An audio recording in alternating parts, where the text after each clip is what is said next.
नमस्कार। आज हमारे साथ हरियाणा के मुख्यमंत्री सैनी जी हैं और सैनी जी आपका टाइम्स नाउ, नवभारत और टाइम्स नाउ पर स्वागत है।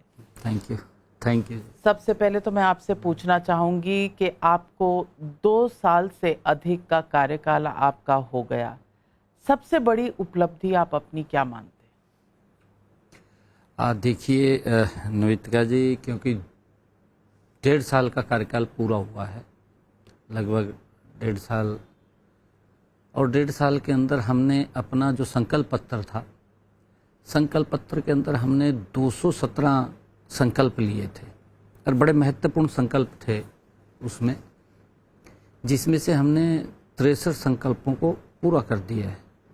लगभग 153 के ऊपर काम चल रहा है गति से, वो भी इसमें शामिल हो जाएंगे। हमारी सरकार का जो एजेंडा है, वो एजेंडा कि हमने जो लोगों के बीच में जाकर के बात कही है, उस बात को पूरा करना। और हम ये भी देखते हैं कि आदरणीय प्रधानमंत्री नरेंद्र मोदी जी के नेतृत्व में डबल इंजन सरकार चल रही है। अगर आप लोग देखेंगे कि मोदी जी जो बोलते हैं उसको तो पूरा करते हैं, परंतु अगर जो नहीं भी बोलते उसको भी धरातल पर उतारने का काम, ये पहली ऐसी मोदी जी के नेतृत्व में सरकार चल रही है जो भारत को विकसित भारत की तरफ गति से ले जाने का काम कर रही है। हरियाणा का आज एक भी ऐसा जिला नहीं है जिस जिले के अंदर हमारी रोड की कनेक्टिविटी फास्ट ना हो। हर जिला हमारा 4 लेनिंग के साथ जुड़ा है। आज हरियाणा के किसी भी कोने से आप दिल्ली आना चाहेंगे तो लगभग 3.5-4 घंटे के अंदर आप लोग पहुंच जाएंगे। ये पिछले 11 वर्षों के अंदर आप देख रहे हैं। और ये नहीं क्योंकि लोगों के जीवन को तो सरल किया है, परंतु उसके साथ साथ हमारी डबल इंजन की सरकार ने मोदी जी के नेतृत्व में जो योजनाएं आम व्यक्ति के लिए, जो आदरणीय प्रधानमंत्री जी ने एक बात कही थी कि अगर हमने विकसित भारत का संकल्प लेना है तो विकसित भारत के अंदर हमें 4 स्तंभों पे काम करना पड़ेगा। और वो 4 स्तंभ थे, एक किसान, महिला और युवा, गरीब। 4 स्तंभों को अगर हम मजबूती से इनके ऊपर काम करेंगे तो भारत विकसित भारत होगा। और आदरणीय प्रधानमंत्री जी के उस विजन को लगातार हम आगे बढ़ा रहे हैं। राहुल गांधी और कांग्रेस पार्टी ने कहा है कि प्रधानमंत्री गद्दार हैं, वो देश को कह रहे हैं कमर कस लो और खुद बाहर गए हैं। मैं पूछना चाहती हूँ, इस तरह की टिप्पणियों को आप कैसे देखते हैं? देखिए नवेतिका जी, मैं ये कहना चाह रहा हूँ आपको कि मैंने पिछले दिनों भी इस बात का जिक्र किया है, मैं लगातार इस बात का जिक्र करता रहता हूँ, क्योंकि आदरणीय प्रधानमंत्री जी ने देश के नाम एक अपील किया कि जो मिडिल ईस्ट की आपने अभी बात करी है, उस मिडिल ईस्ट की समस्या को लेकर के आदरणीय प्रधानमंत्री जी ने पूरे देश को अपील किया और ये बात कही है कि क्योंकि ये भी वैश्विक संकट है पूरे विश्व के ऊपर। आप देख रहे हैं कि जब पूरे विश्व के अंदर अलग अलग देशों के अंदर पेट्रोल डीजल के भाव, गैस के भाव बढ़ रहे हैं, उस स्थिति में आदरणीय प्रधानमंत्री जी एक अपील करके बोलते हैं कि आप अपने टैक्स को कम कर दें ताकि आम पब्लिक के ऊपर उसका प्रभाव न पड़े। और इस बात को माना, आम पब्लिक के ऊपर प्रभाव नहीं पड़ा। आपके सामने यहाँ चुनाव के बाद पड़, यहाँ नहीं, देखिए ये नहीं है बात, यहाँ भाव नहीं बढ़े, परंतु लगातार ये समस्या गंभीर होती जा रही है। प्रधानमंत्री जी ने कहा भी है, परंतु दुर्भाग्यपूर्ण है। मैं विपक्ष के बारे में कहना चाहूंगा कि जब कोई वैश्विक संकट या महामारी आती है, विपक्ष उसमें अपनी राजनीति खोजता है और वो कोई भी उस समय से नहीं चूकता जिससे कि भारत की कहीं ना कहीं उसकी प्रतिष्ठा कम हो। ये विपक्ष मेरे समझ से बाहर है कि इस प्रकार की उनकी सोच, इस प्रकार का उनका विजन, मेरे ख्याल से कांग्रेस के समय में, इंडी गठबंधन जो इनका था उसके समय में इस कंपैरिजन में 6 गुना ज्यादा भाव पेट्रोल डीजल के बड़े होंगे। मुझे ऐसा, ये तो हुई विपक्ष की बात। चुनाव आप सारे जीत जाते हैं। अब विपक्ष के लोग ये भी कहते हैं कि आप असम जीत गए, बंगाल जीत गए अब पंजाब की बारी है, आपका इंपोर्ट एक्सपोर्ट का बिजनेस जारी है, यानी कि एमएलए जो और एमपी आप लेते हैं दूसरी पार्टियों से। आपके यहाँ भी क्रॉस वोटिंग हुई राज्यसभा चुनाव में, कांग्रेस ने सस्पेंड भी कर दिया। ये चुनाव मैनिपुलेशन का चार्ज है, इसे आप कैसे देखते हैं? नहीं, ऐसा नहीं है। मैं ये मानता हूं कांग्रेस के पास नीति नहीं है, कांग्रेस के पास विजन भी नहीं है। कांग्रेस के अंदर जो लोग हैं वो तंग हैं। ये नहीं पता राहुल गांधी क्या बोल देगा, कहाँ क्या बोल दे। वो भी तो अपने आप को इन्फीरियर महसूस करते हैं। वो जब राहुल गांधी कुछ बात बोलता है वो ये कहते हैं अभी इसने तुम्हारा बट्ठा गोल कर दिया, जो जीतने वाले भी 5-4 बोलते हैं आके। कौन वो बोलते हैं, तभी तो अभी आपने क्रॉस वोटिंग की बात की, क्रॉस वोटिंग नहीं हुई। आप देखिए हरियाणा के अंदर जो ये बात बोल रहे हैं, विपक्ष का नेता वो पोलिंग एजेंट बनता है, विपक्ष का नेता, और जो प्रभारी है हरियाणा कांग्रेस का हरियाणा के अंदर वो पोलिंग एजेंट बनता है। इसके क्या मायने हैं? क्या इनको विश्वास नहीं है अपने लोगों के ऊपर? और फिर जब ये पोलिंग एजेंट है, इनको दिखा करके वोट पोल किया होगा उन्होंने। ये तो उस लॉ के अंदर है लिखा हुआ भी भाई वोट दिखानी है अपने नेता को। स्वयं भूपेंद्र सिंह हुड्डा और प्रभारी ने वोटें देखी हैं, देख करके ही वोट पोल हुआ है, ऐसे तो पोल नहीं हुआ। क्योंकि कांग्रेस से तो आपने प्रभारी को भी अपनी कांग्रेस की गलत नीतियों के कारण लोग कांग्रेस के ऊपर विश्वास नहीं कर रहे। लगातार लंबे समय तक देश के ऊपर कांग्रेस का शासन रहा। आज ये आदरणीय प्रधानमंत्री नरेंद्र मोदी जी, विपक्ष कांग्रेस, राहुल गांधी, आदरणीय अमित शाह जी 11.5 वर्षों के अंदर, और उन्होंने ऐसे व्यक्ति के खिलाफ उंगली उठाने का काम किया। ये तो रिजर्व सीट से चुनाव जीतता है राहुल गांधी, ओपन सीट से कहीं से नहीं जीत सकता। ये रिजर्व सीट से जीतता है, जहां इसको ये लगता है कि यहां मेरे वोटर हैं। ये रिजर्व सीट ही हुई है, सब वहीं से लड़ते हैं जहां उन्हें नहीं वोटर नहीं नहीं दिखते नहीं हैं। नहीं। आदरणीय प्रधानमंत्री जी ने गुजरात से आकर के आपके सामने उत्तर प्रदेश से चुनाव लड़ा, जीत गया। और मैं खुद आपके सामने उदाहरण बैठा हूं। मेरी जब मैं पहली बार जिस सीट से चुनाव लड़ा, जिससे मैं जीता, दूसरी बार मैं दूसरी सीट पे था, तीसरी बार मैं दूसरी सीट पे था उससे बदल करके, चौथी बार जब चुनाव लड़ा तो दूसरी सीट पे था। विषय ये नहीं है, ये ढूंढते हैं कि कौन सी सुरक्षित सीट है, कौन सी रिजर्व सीट है जिससे हम जीत सकें, जिससे हम अपनी लोकसभा के अंदर प्रेजेंटेशन दे सकें। ये ओपन सीट पे नहीं जीत सकते। कांग्रेस की हालत खराब हो गई है। आपके सामने अमेठी के लोगों ने बाहर का रास्ता दिखाया, इनको दिखाया नहीं दिखाया। जब इनको ये खतरा हुआ कि हम यहां से नहीं जीत सकते, तब इन्होंने सुरक्षित सीट ढूंढने का काम किया। वायनाड चले गए, आपके सामने है, सुरक्षित सीट थी भी, हम यहां से जीत जाएंगे। परंतु लोग अब ये भी समझ रहे हैं कि अब ना तो इनके पास विजन है, ना नीति है, ना नियत है, ना नेतृत्व। सारे आपने ले ना नेतृत्व। नहीं, नेता हमने नहीं लिए, हमने नेता नहीं लिए, क्योंकि जो अच्छे लोग हैं कांग्रेस में वो कांग्रेस से दूर जाना चाहते हैं और जा रहे हैं कांग्रेस, क्योंकि इसका यही नहीं पता राहुल का क्या बोल दे क्या नहीं बोल दे और क्या शब्द कह दे। अब पंजाब में चुनाव आने वाले हैं, आप तो आपकी माता जी मैं इसके अंदर और कुछ बात करना चाह रहा था कि इन्होंने जो उंगली उठाई है आदरणीय प्रधानमंत्री जी के ऊपर, आदरणीय अमित शाह जी के ऊपर, जो इन्होंने शब्द बोला है, दुर्भाग्यपूर्ण है। क्योंकि दिमाग से ये खाली हो चुके हैं, इनके अंदर दिमाग नहीं रहा। राहुल गांधी तो पैदल है बेचारा, इसको कौन पीछे से फीड कर रहा है, कौन नहीं कर रहा, परमात्मा जाने। मुझे नहीं पता लगता कौन इसको स्क्रिप्ट लिख करके देता है। स्क्रिप्ट लिखने वाले भी ऐसी व्यक्ति हैं।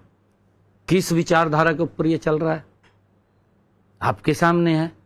जो व्यक्ति जब से राजनीति के अंदर, एक्टिव राजनीति के अंदर, जब से वो गुजरात के मुख्यमंत्री बने, नॉन स्टॉप इस देश की सेवा कर रहे हैं। नरेंद्र मोदी जी नॉन स्टॉप सेवा कर रहे हैं। जब वो गुजरात के चीफ मिनिस्टर थे मोदी जी, उस वक्त पूरे देश के अंदर गुजरात का नाम बोलता था। कोई विजन था ना उसके पास। उसके पास कोई योजना थी, कोई नीति थी मोदी जी के पास, तभी गुजरात का नाम पूरे देश के अंदर बोलता था।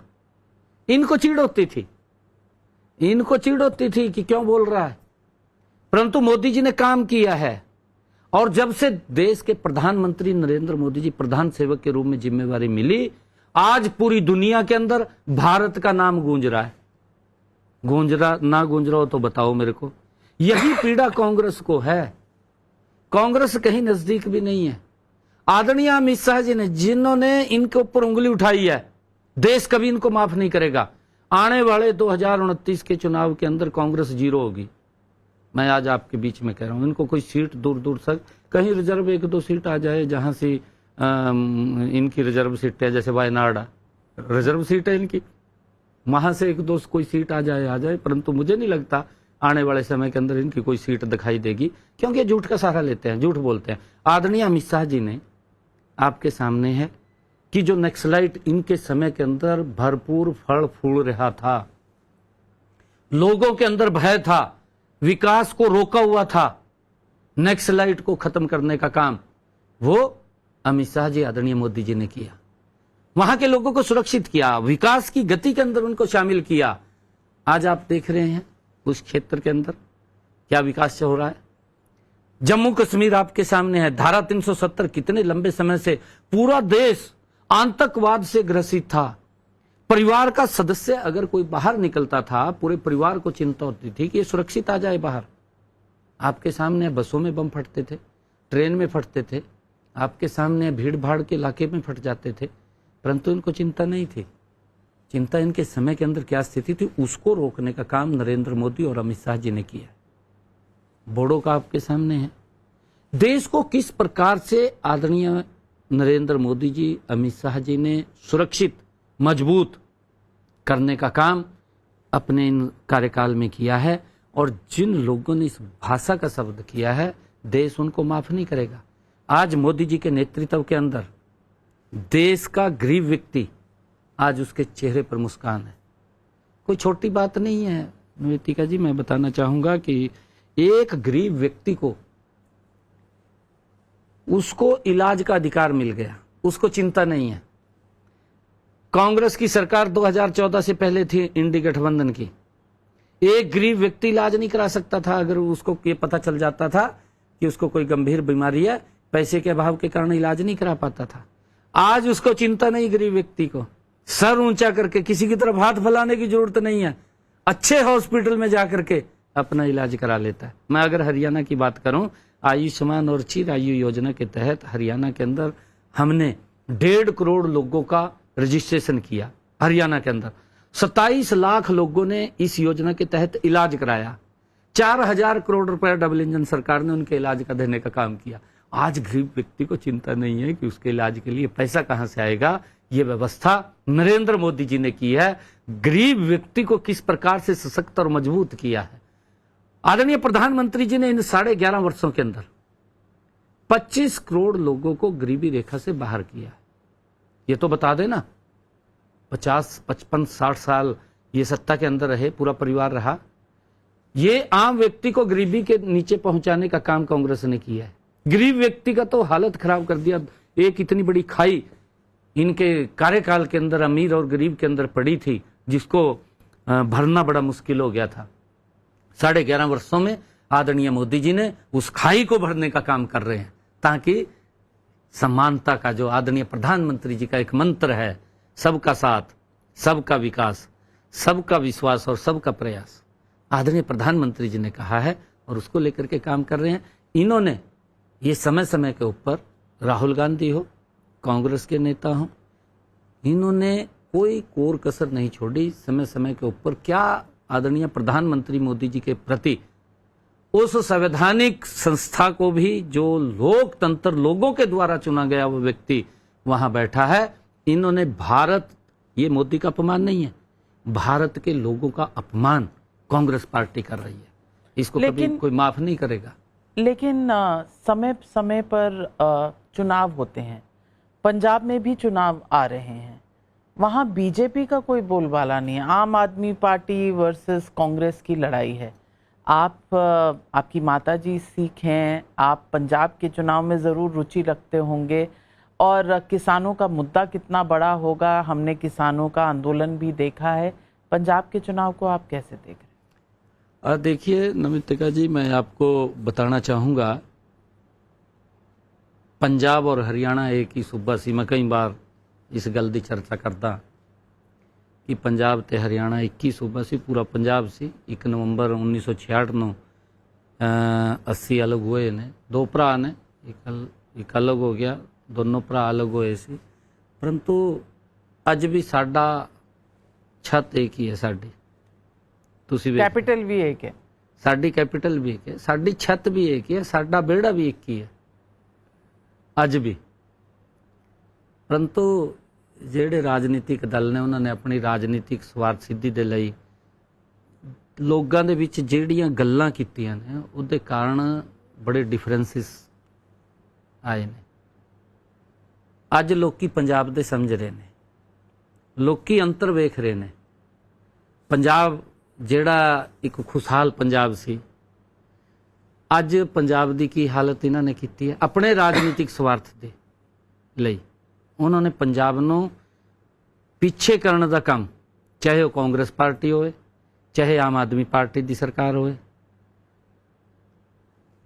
तुसीं वेखदे होंगे कि केजरीवाल ने जिहड़ा उहदा जन्म होया सी इत्थे दिल्ली से होया सी, दिल्ली उस मंच ते उहदा जन्म होया जिथे मंच ते भ्रष्टाचार की लड़ाई बड़े पद्धर ते लड़ी जा रही सी, क्योंकि देश एक ऐसे दौर से गुजर रहा सी जिथे हर रोज़ टीवी ते अखबारां दी सुर्खियां दे विच ये गल्लां लिखियां जांदी, हैडलाइन बनती सी कि अज इन्ने करोड़ का घोटाला हो गया, अज इन्ने करोड़ का घोटाला हो गया।